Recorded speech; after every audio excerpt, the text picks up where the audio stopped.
संसार में ऐसी कोई भी समस्या नहीं है जिसका समाधान वेद में न हो। आवश्यकता है तो वेद के सिद्धांतों को जानकर उन्हें जीवन में धारण करने की। आइए आज की इस वीडियो में हम वेद के बारे में जानने का प्रयास करते हैं। तो प्रश्न है, वेद कितने हैं और उनमें कितने मंत्र हैं और आर्ष ग्रंथ कौन कौन से हैं। आइए इस प्रश्न के समाधान पक्ष की ओर चलते हैं। वेद 4 हैं, ऋग्वेद, यजुर्वेद, सामवेद और अथर्ववेद। ऋग्वेद में 10 मंडल, 85 अनुवाक तथा 1028 सूक्त और मंत्रों की संख्या 10,589 है। यजुर्वेद में 40 अध्याय हैं और 1975 मंत्र हैं। सामवेद में 1875 मंत्र हैं। अथर्ववेद के 10 मंडल हैं और उनमें 20 कांड हैं। कुल मंत्र संख्या 5,977 है। चारों वेद में कुल मिलाकर 20,416 मंत्र हैं। चारों वेदों का अक्षर परिमाण होता है 8,64,000, जो ईश्वर प्रदत्त और नित्य है। वेद सब सत्य विद्याओं का पुस्तक है। वेद का पढ़ना पढ़ाना और सुनना सुनाना सब आर्यों अर्थात श्रेष्ठ पुरुषों का परम धर्म है।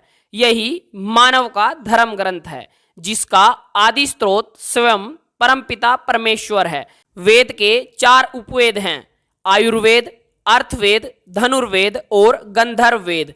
यहाँ पर वेद पद का प्रयोग विद्या के लिए है। इसके अनंतर आते हैं वेदांग। वेद के 6 अंग हैं। वे हैं शिक्षा, कल्प, व्याकरण, छंद, निरुक्त और ज्योतिष।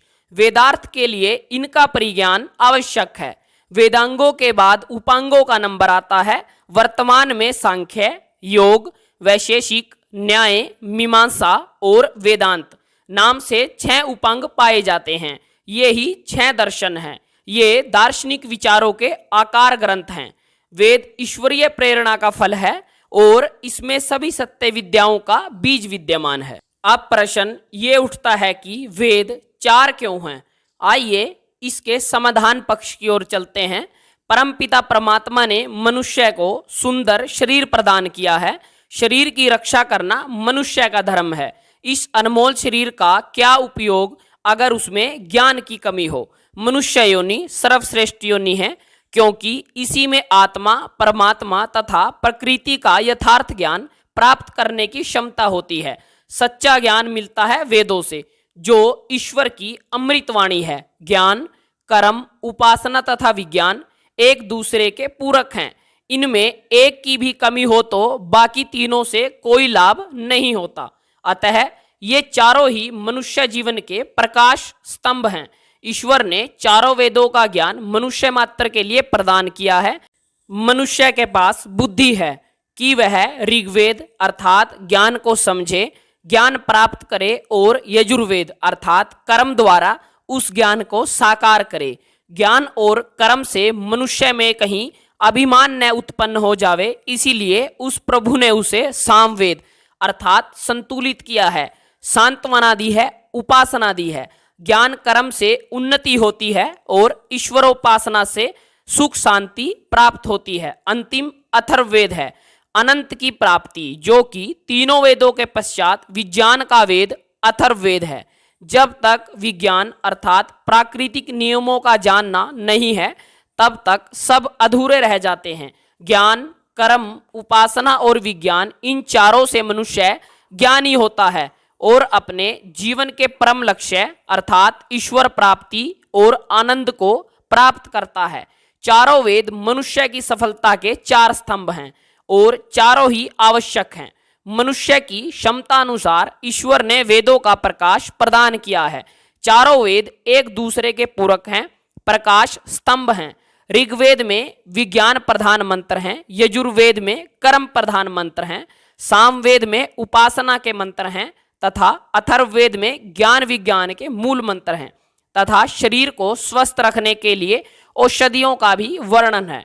इसीलिए तो स्वामी दयानंद सरस्वती जी ने कहा है कि वेद सब सत्य विद्याओं का पुस्तक है तथा वेद का पढ़ना पढ़ाना, सुनना सुनाना सब आर्यों का परम धर्म है, क्योंकि वेद ही सत्य विद्याओं के मूल स्रोत हैं।